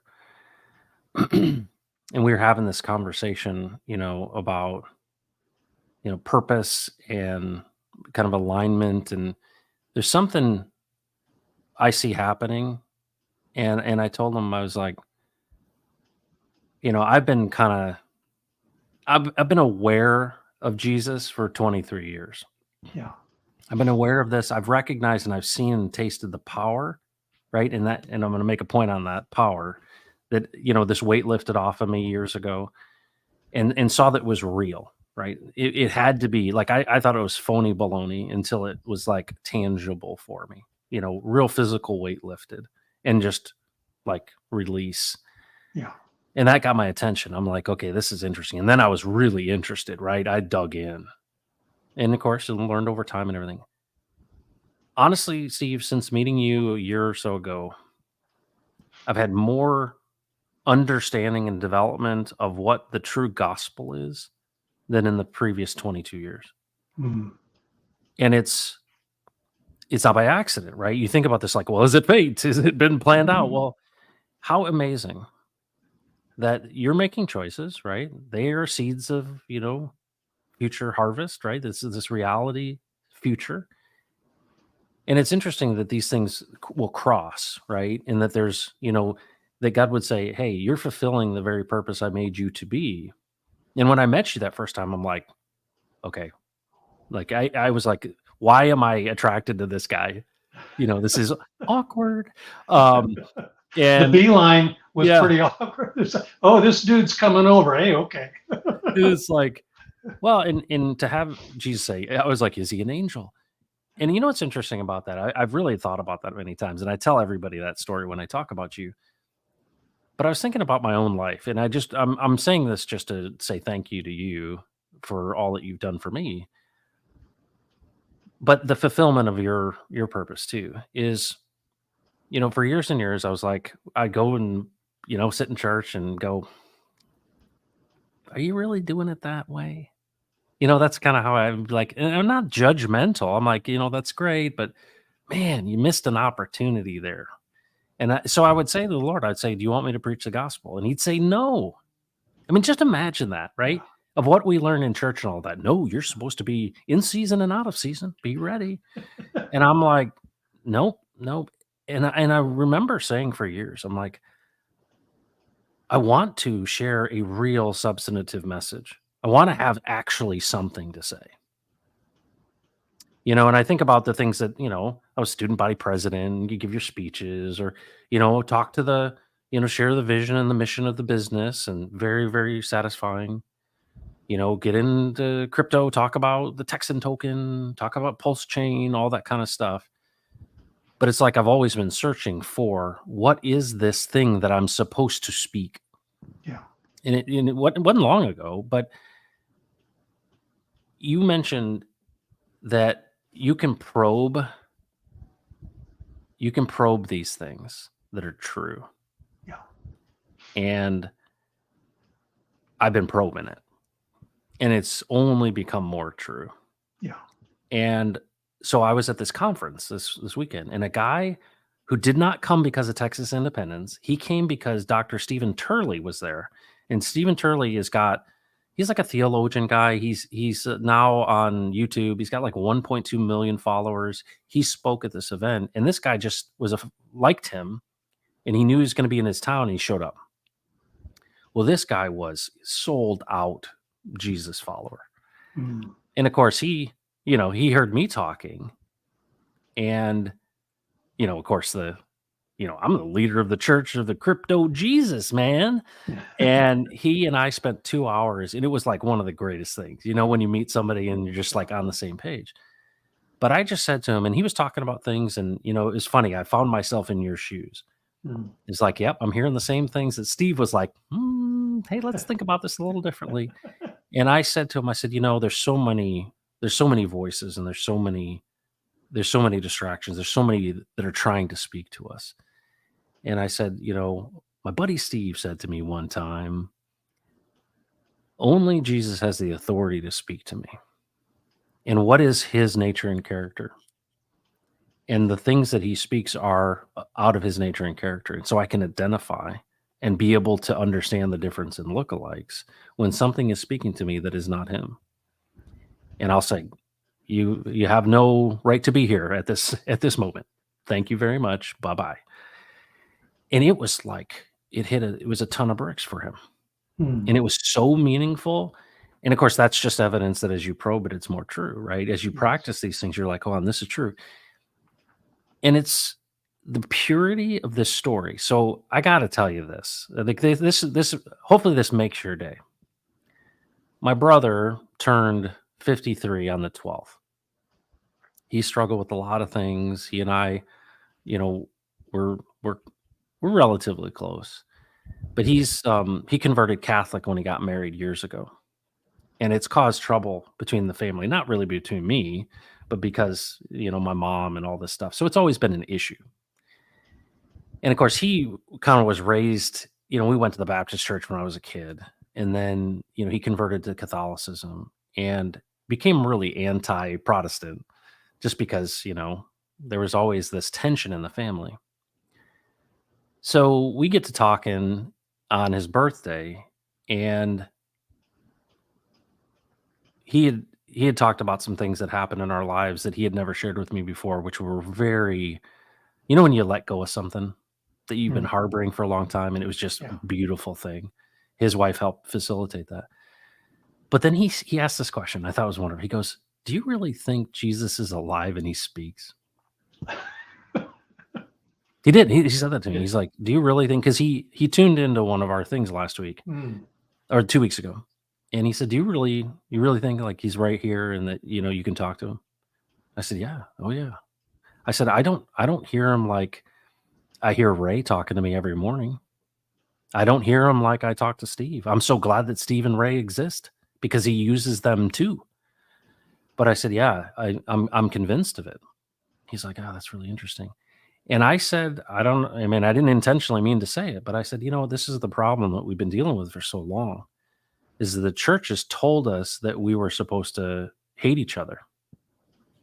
yeah. And I said, what's amazing is we have the most important thing in common. And that is a recognition that Jesus is alive and he speaks. I said, there's nothing else. And Steve, all of the issues of the past went away. Awesome. Yeah. It Yeah. was crazy. And it was not like, hey, let's make them go away. It was like they're gone. Yeah. And I literally said to him, I said, "You know what? I'm embarrassed in some respects because, the evangelical church has been so harsh to Catholics, for example." And I said, what's been amazing to me over this last year and hanging out with Steve is that when you get yourself rightly ordered to the fact that, hey, who are we in him? And what is his nature and character? That's what makes it good news for everyone. Yes. Right on. It's good news for everyone because it's his nature and character. There's no dissension, there's no disorder. And so anyway, I wanted to share that with you because it was like there's so much in this that as you continue to probe it and it continues to apply itself in so many different situations, it resonates even more. And then to see that kind of reconciliation, it's real evidence of it, right? Because that's really, I feel like it's where the rubber meets the road. It's like mending relationships is real powerful fruit. Well, I mean, that's really right. And I do appreciate that immensely because and I shared this many, many years ago, early on with the Lord, that I am not interested in just being another parrot. Yeah. I'm just not interested. That is what I'm not interested. I'm interested in you. I'm interested in knowing you to the greatest degree possible. If there if there are any limitations at all in the earthly life, if there aren't, let's go full bore on this thing. That's what I'm interested. I'm interested in you. I'm not interested in just parroting another belief system. If it's not you, I'm not interested. Yeah. If it is you, I'm all in. Yeah. And so you're just describing how that's the way that it works. If you're interested, that's all that it takes. And he Yeah. takes care of the rest. Well, and that's what's so cool. Yeah. My yoke is easy, my burden's light. Yeah. Well, okay. Thank you for doing that work. Carter Hill, your buddy and mine. Yeah. Truth evokes that emotional response resonating with what Jesus just said to you, Matt. Me too, brother. I've been in tears half this broadcast, and I know happy tears, certainly. But that's the thing that's so amazing is it's raw, but it's a safe rawness in the sense that you're not chafed, you're exposed in a good way. And I think, I imagine what heaven's like, Steve. And it's like this idea of being fully known and not having to watch your back, not Yeah. being fearful, but to be like, no, fully aligned, full purpose. And that it's a really interesting when you think about this kingdom. You said to me the other day, you said, do you think the kingdom was near when Jesus was here? Which I think is so great. Mhm. It's like, well, yeah. Yeah. Well, it's interesting. I think of thy kingdom come. I imagine, Yeah. New Jerusalem coming down and all this kind of stuff happening. But what I'm coming to realize is that actually we see these moments of the kingdom, all around us. And actually there's some sense of daisy chaining them together, right? With our Yeah. intentionality and our actions. How much of that is actually kind of the progress in your mind of how it does unfold? You mentioned, hey, we could make a decision in 30 days. We got it. Well, I do see it, when my wife's rocking the baby, right? Like there's a Yeah. certain thing there. What do you think about that as far as like our independent decisions and all those things? Because we are seeing the elements of the kingdom come. Well, yeah, you just described it with your brother. Yeah. Yeah. Carter just described it here. UK Yeah. was just describing it earlier. We see it all around us. It's just a matter of moving it from a religious concept to a life reality. And that might sound, quaint, but think about this for a second. In the Christian denomination, the last study I saw, um, there were like 42,000 Christian denominations. Yeah. A gentleman told me about a year later that there were 62,000. Now I don't know how they parse it out, you know, but the point is that virtually every single one of those denominations will quote what we call the Lord's Prayer. Your kingdom come, your will be done, as in heaven, so also in the earth. Okay? So, how many times do you think that has been prayed since since Jesus first uttered those words? How many times do you think they've been prayed? It's got to be millions. Okay? Millions upon millions of times. Okay, now let's go back.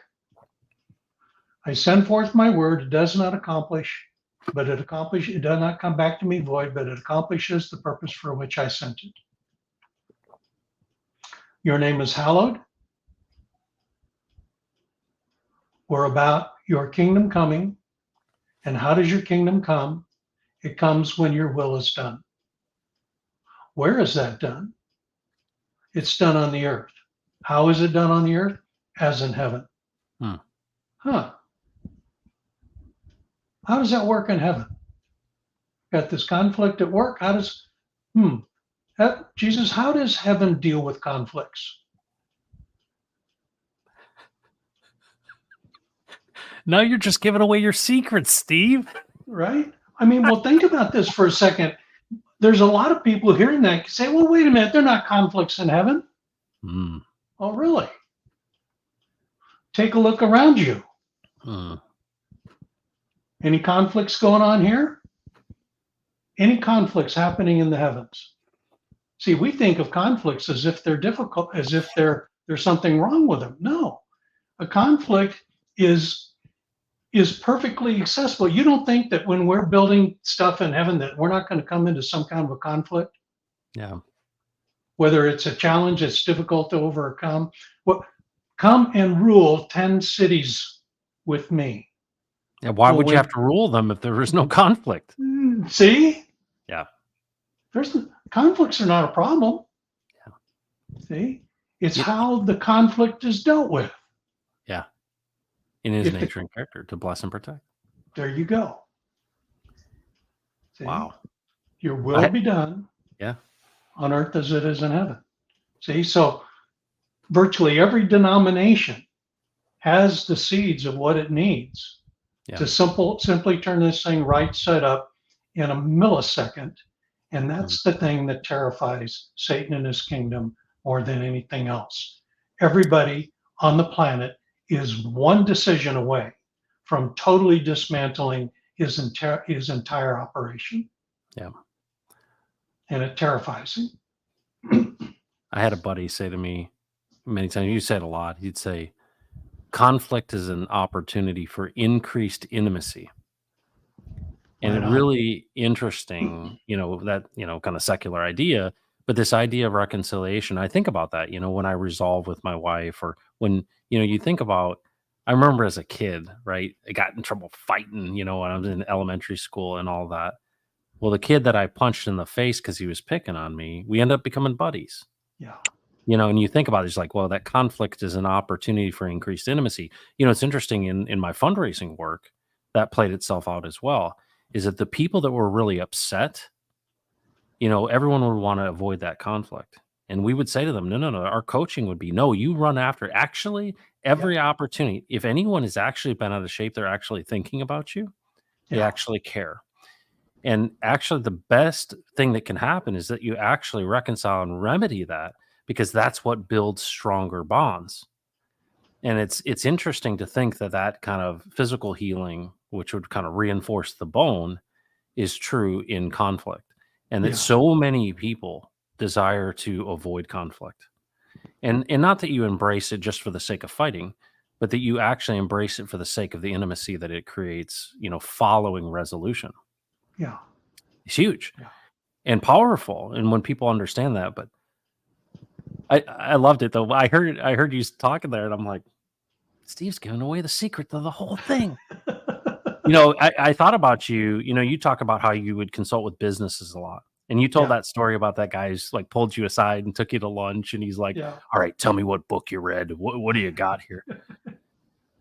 It's so interesting is the simplicity of that application for anything that you're doing in life, right? And if Absolutely. you're leading a business or whatever it may be, and it's interesting. It's really, I mean, it takes a lot of courage, I think, for for you to say, "I don't know the answer," and that I'm going to seek the one who does, and to think that you would be, yeah, because we're so in this upside down world. We're like, you're supposed to be the strong one. You're supposed to be the one who knows everything. You're the one that has to have the answers and the solutions. It's interesting.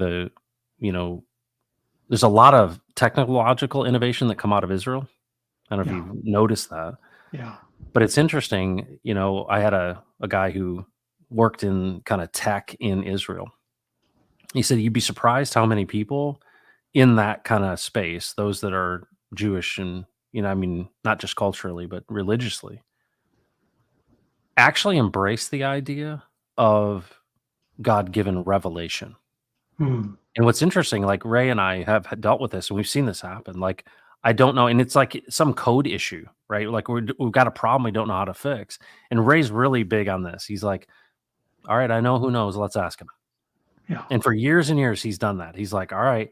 And I swear, like 15 minutes, like Yep. 15 minutes later, you've got the answer. Yes. And it's so foreign. And it's like, and it seems so weird, I think a lot of people, but it takes a lot of courage to lead that way. But you get to see the fruit of that, and it's just more and more evidence. I think that's part of how I've tasted and seen that the Lord is good. Well, there's this fascinating contradiction in the way we approach things. I mean, think about this. I know you use the term, I use the term. It's we're wanting to be practical. Yeah. Okay, what is the practical application of this? What is now that we've dealt with all of this, spiritual, weird stuff out there. Yeah. That's fun to think about, fun, fun concepts. Wow, might even blow my mind a little bit. But now I got to get back to the practical stuff. Let's Okay? get down to business. Yeah, right on. Well, what's more practical than going to the guy that built the daggone thing?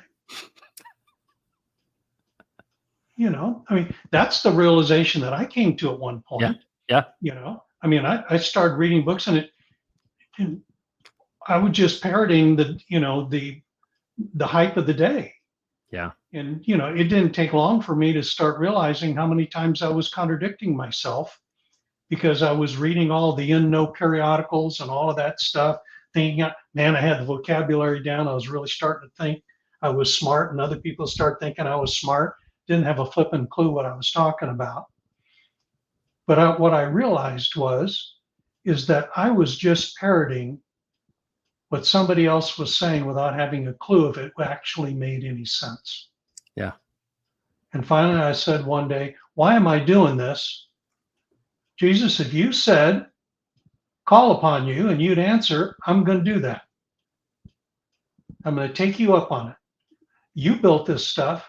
Would you teach me how you see business and how you operate business? Would you show me what that looks like to you and why you implemented it? Why does it even exist? There's nothing that exists that has not been created apart from you. So why did you build this? What did you have in mind when you did that? I'm telling you what, he's got a very interesting answer, Yeah. Yeah. and it's worth asking him about it because he has an entirely different point of view on the thing.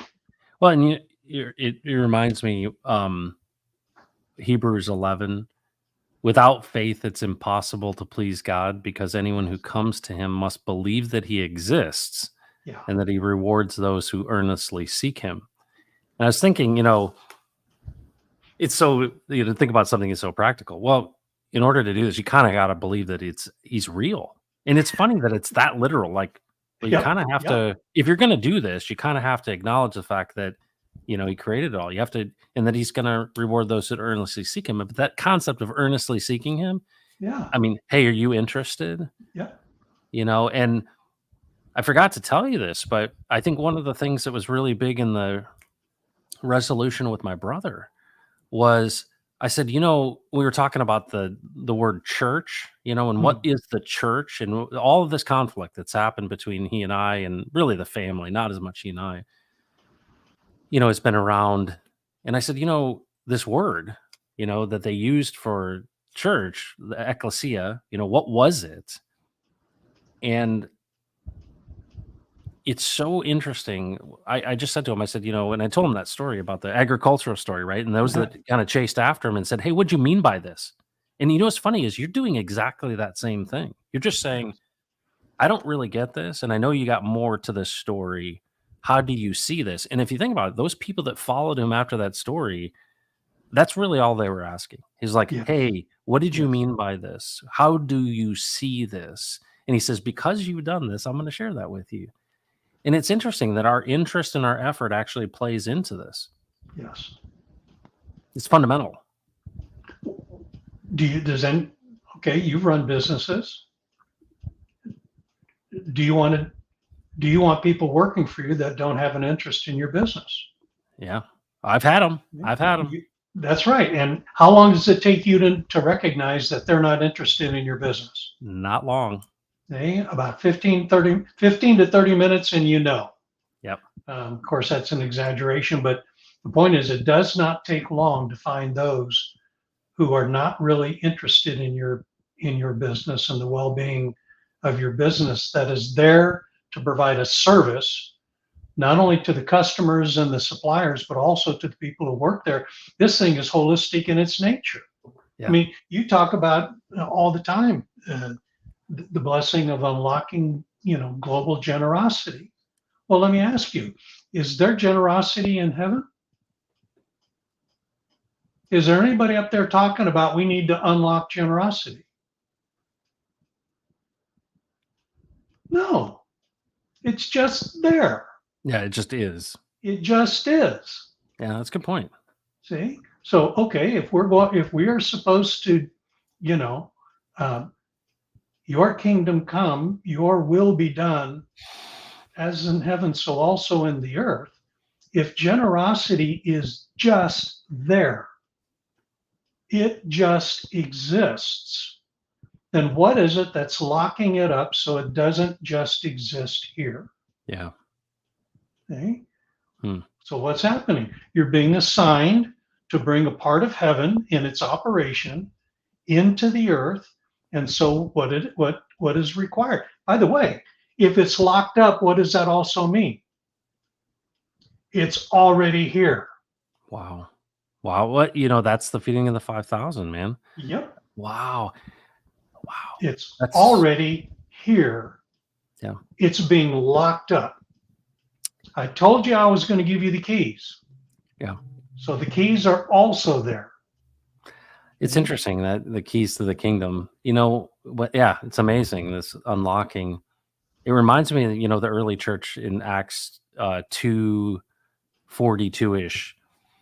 And it's interesting how they, they committed themselves to the apostles' teaching, to the breaking of bread, um, fellowship, and they ate together, they prayed together, what's interesting is, I think it's 45. It says, if anyone had a need, people would sell stuff and help them out. And it's really interesting, because people have kind of looked at it and like, that's socialism in the Bible, or that's communism in the Bible. And we've talked about how generosity, it ceases to be generosity if it's mandated, right? It Yeah. has to be out of the heart, right? But it's interesting to see what was the results of these people living in community, understanding and acknowledging, and sharing life together in community.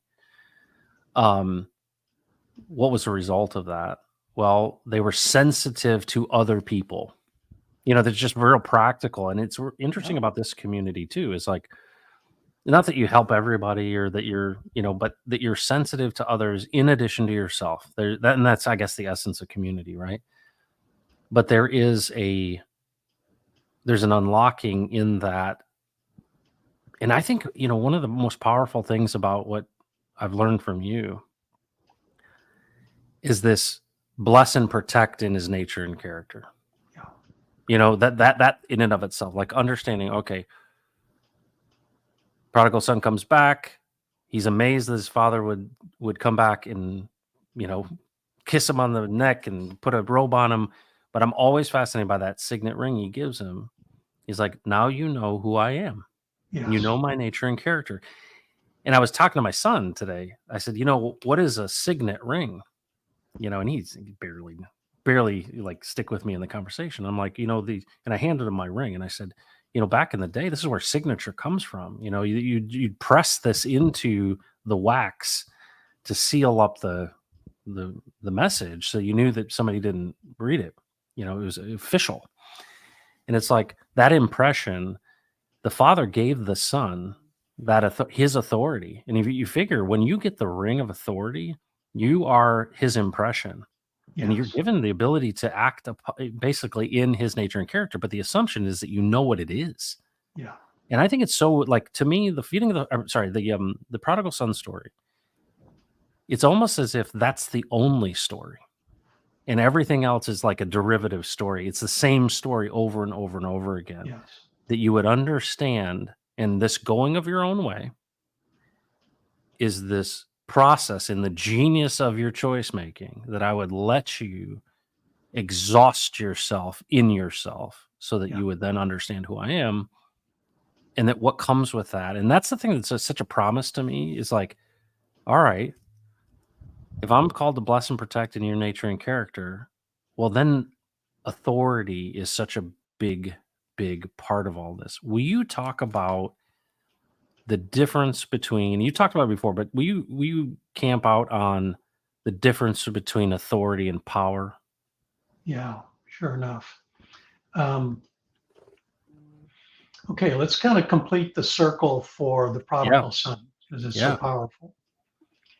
Um, it's fascinating how the Lord will really focus us on something because that's the thing he really wants to emphasize. But in that same story, there are 1,000 other things to be learned about it. In this particular story, um, one of those new storylines is that there is an alternative. Okay, we've learned about the father's house. We learned that there's a family. So I got a brother. We learned that I've worked and that is an incredibly prosperous house that he lives in. So much so that he can give me my inheritance at my request when I'm of age, and he will finance my debauchery. He will allow me to experience the full fruit. Decisions are the seeds of reality's harvest, the full fruit and harvest of my decision to exercise my exercise my choice to seek an alternative house to live mm, in. yep, Okay. So what did he do? He took the resources of the father, represented in his inheritance, to finance living in an alternative world. So what was existing in that alternative world? Oh, it was a place of extraction. It wasn't a place of production. It was a place of extraction. As I extracted from my father through the mechanism of giving and generosity of my father, so I took it and transferred into this world that of extraction. And all of a sudden, all of the resources that were resident in my father's house are now being confiscated by this alternative world. And what did this alternative world do for me in exchange? It fed me slop. Okay. Wow. It took all my money in exchange for pleasure. The end of that harvest was I'm sitting with pigs, eating their slop, and seeing that state in comparison to my father's house. Yeah. And not the goodness of my father's house and where I resided as a son, but in how my father even treats his slaves better than what I'm experiencing here.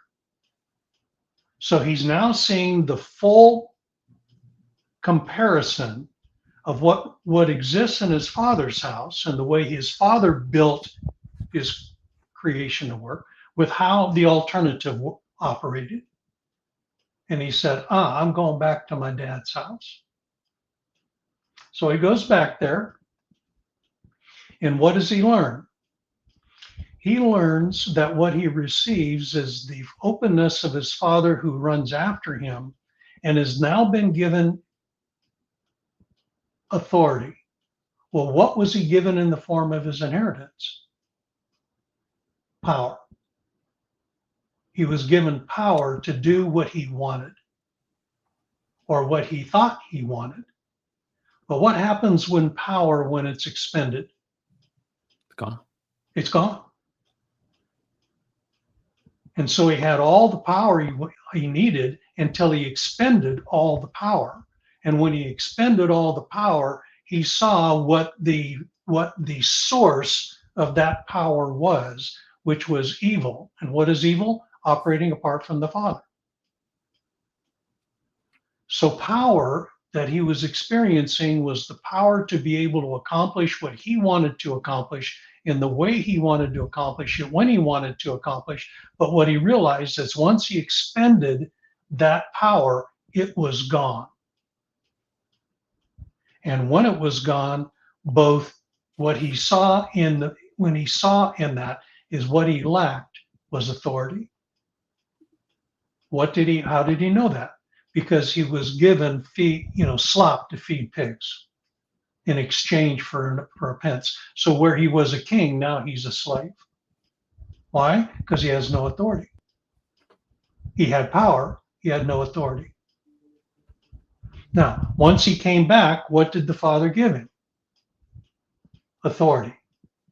Why did he now give him authority? Because he got a chance to see the difference between power and authority. The exercise of his choice apart from his Father, as opposed to exercising authority with his Father. And now the circle starts to be completed. Listen, we have all the power you could ever want in this world. And what's the produce of that power? We have this astounding amount of technology that is enabling us to produce things and ease of living, an efficiency of communication. And what is it doing? It's producing rot. It is producing the fullness of the rot that is utilizing it. I mean, isn't that what we're looking at? What power do we lack to change this thing, turn this thing right side up? We don't lack power. What we lack is authority. Okay? Now, let's take the two together. Authority is that which remains, where power is that which is expended. And once power is expended, it reveals the source that released the power. Okay? And when it reveals the source of the one that released the power, then it reveals the authority under which that power was then being released. Is it an authority? Is that power being released to bless and protect, or is that power being released to exploit and extract? Yeah. Okay? And now you see, so now you go and you go, wait a minute, under what authority is this now operating to extract and exploit? What authority is that? What nature and character is operating there? Is that the authority of our hallowed Father, whose name is more hallowed than all others, whose nature and character is truth, who is represented, documented as being love? Is that the nature and character that's being operated there? No. Well, then, whose authority is being utilized to produce the release of that authority, of that power? Man, that's not God. Whose authority is being used to release that? Oh, mine. How is my authority being utilized? To serve my own interests. And if I'm not careful, I'm going to end up eating slop at the end of this whole thing. Wow. So this authority thing and power thing is very, very significant, because we think power is the end all. Yeah. No, power is what is the temporary fix. It's the thing that is released, and in its release, I'm repeating myself, but what its greatest use is, it will tell you which authority is at work that's releasing that power.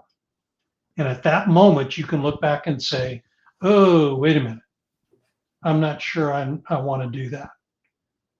Because now, going back to the prodigal son, what is the outcome of that if I'm not careful? I'm going to end up eating slop.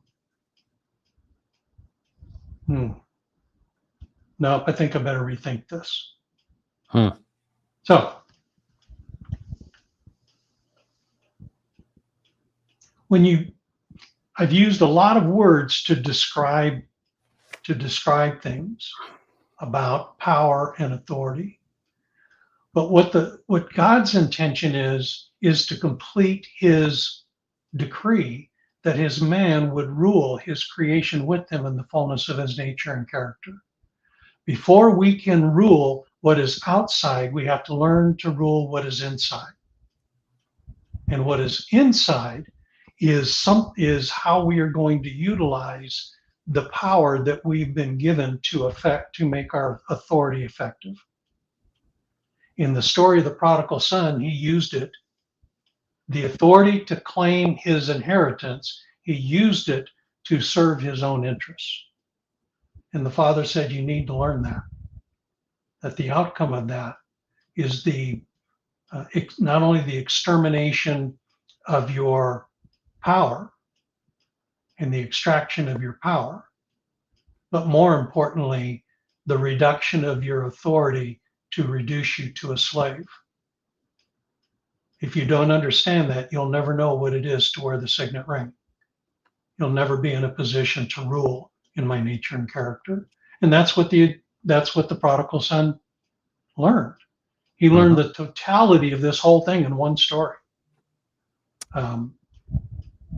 So learning how authority works and what it's about is where it all starts, because that's the objective.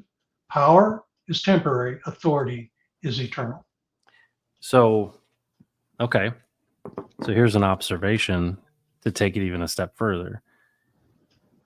There's a house and a father of the house, and his authority that has not been given to the son yet produces wealth and blesses and protects, right? It's the source of his inheritance. Yes. That source is under the authority of the father. Yes. And it is, theoretically in this story, unending. And it's interesting that you talk about that inheritance is a finite thing.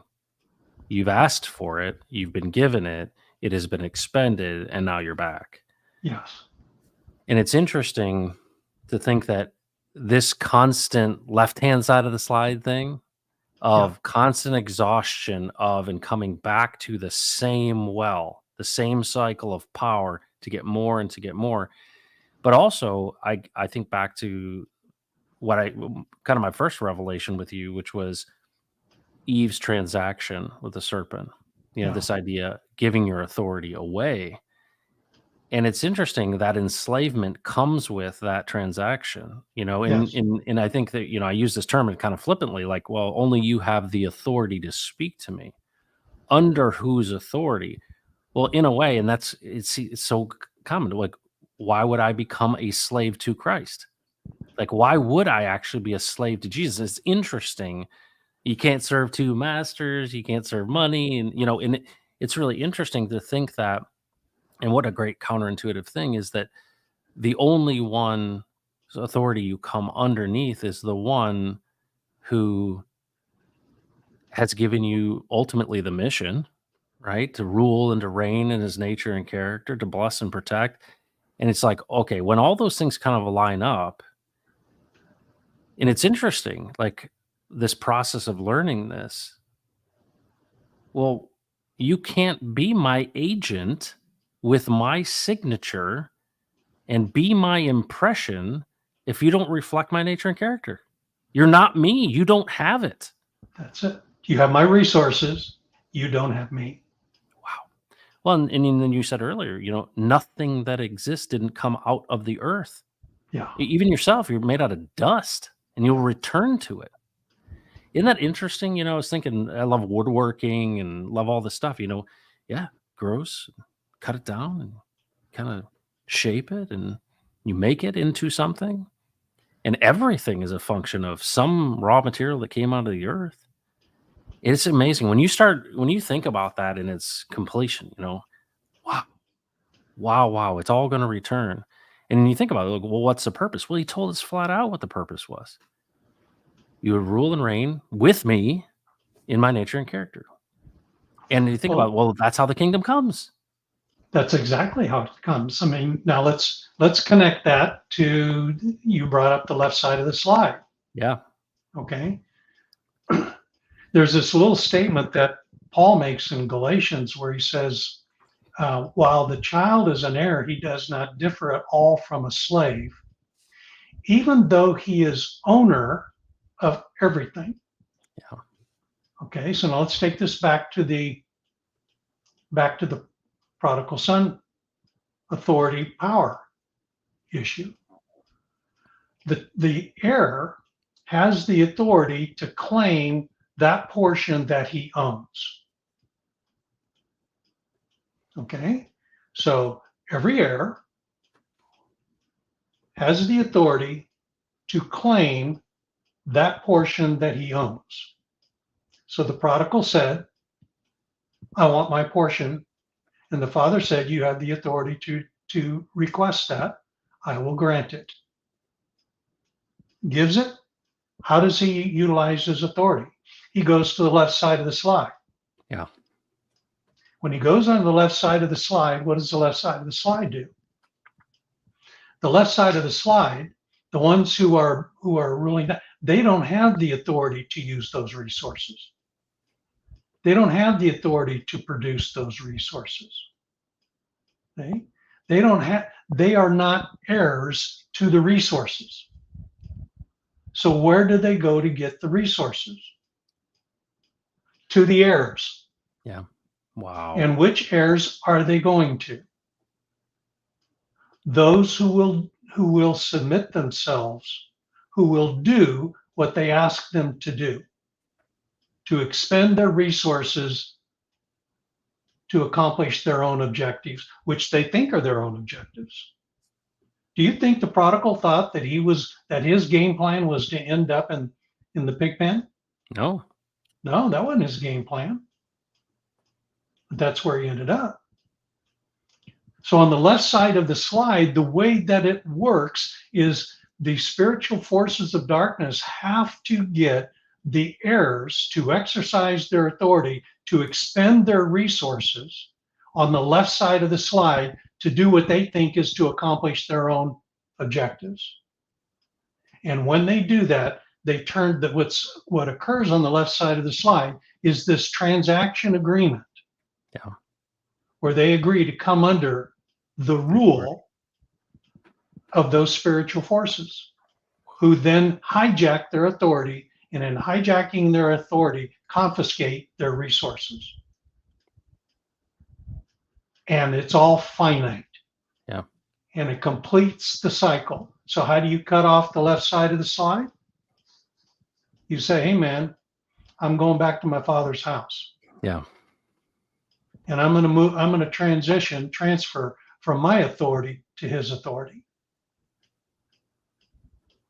Now, prodigal son didn't know he was doing that. He just wanted, to go back into the safety, if you will, of his father, the nature and character that ruled his father's house, where even the slaves were higher in stature and importance than he was in the left side of the slide. But it required intention. Now, remember we talked about on the left side of the slide, there is an intention to push resources to the right side of the slide. Well, isn't that what the young boy did? Mm-hmm. Did he not push now he did it in the form of giving, but he was pushing it from the family into the kingdom until eventually what happened? In the way that you described, all of a sudden people started revealing what they had. And what did the right side of the slide then do? Started drawing.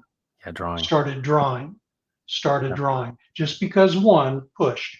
12 basketfuls left over. Yeah. See, so these things are all connected. Yeah. In profound ways. But it begins with authority. And the authority, we all possess authority as an heir. The objective is for that authority to transition from the authority of an heir to the Father's authority. That's exercised in the fullness of his nature and character. That's his vision. I think that's pretty daggone profound myself. I think this is an AP course. This is an advanced placement course. And if you had a mic, you ought to drop it right now. Wow. Folks, if you understand what just happened here, this is important to share with others. It really is. I think I learned more in this 2 hours than I learned in 20 years. And folks, it's a constant reminder that we got to be reminding ourselves, because like that's the simplicity of it all, right? You like took this all the way around, and how amazing it is. Well, what is this? Taste and see that the Lord is good. But the practice of that is the greatest adventure you will ever experience. And and I feel like I'm coming into it. Like I've been being prepared. I knew something was coming. I knew something was there, but I feel like it's like, all right, it's go time, right? Like cross the chalk. We're in the game. And it's like, Steve, thanks for helping me be equipped to take a fastball to the chin. Chin music. Dude, thank you so much for this. We've done another 2 hours, 29 episodes. Too fun. I'm having fun. I hope you are too. Yeah. Oh yeah. I mean, yeah, I like my mind being blown. It's really awesome. Well, I hope it's been a benefit to those that have watched or that will rewatch. But Steve, thanks so much for another Friday, and have a great weekend. Thank you, sir. Same to you. Have a great weekend, folks. Take care, everybody. Wow. It's amazing. I've talked about how I want to like document this stuff. That last hour there is really, really important. And, I feel like the habit of just talking about this, I see something new in it every time, right? A new facet of it, something, I turn it and it sparkles and I'm like, oh, there's something new there. I think that's a big part of this whole thing, is that this constant reminder. We need to be around people who are reminding us, to stay, to remind us, right? We need to. We easily forget. And so I'm so thankful for Steve, and hopefully you are as well. But we'll be back again. We got to do 30 of these, right? You got to at least do 30. We're also considering doing some things that are more thematic. And I'm looking at, taking a lot of this content also, and you know, parsing it differently. But folks, I'm just really thankful. I checked on the other channel, and it's so encouraging because all I see on my screen is crypto heartbeat. I don't see what's going on through Christians and crypto. And I looked at that. I haven't looked at that channel in for a long time, and it's grown considerably. And then there are people who watch over there as well. So thank you so much for doing that. We will catch you next time. But this is exciting. This is exciting. Don't let your hearts be troubled, and do not mess with Texas. Take care, everybody. See you.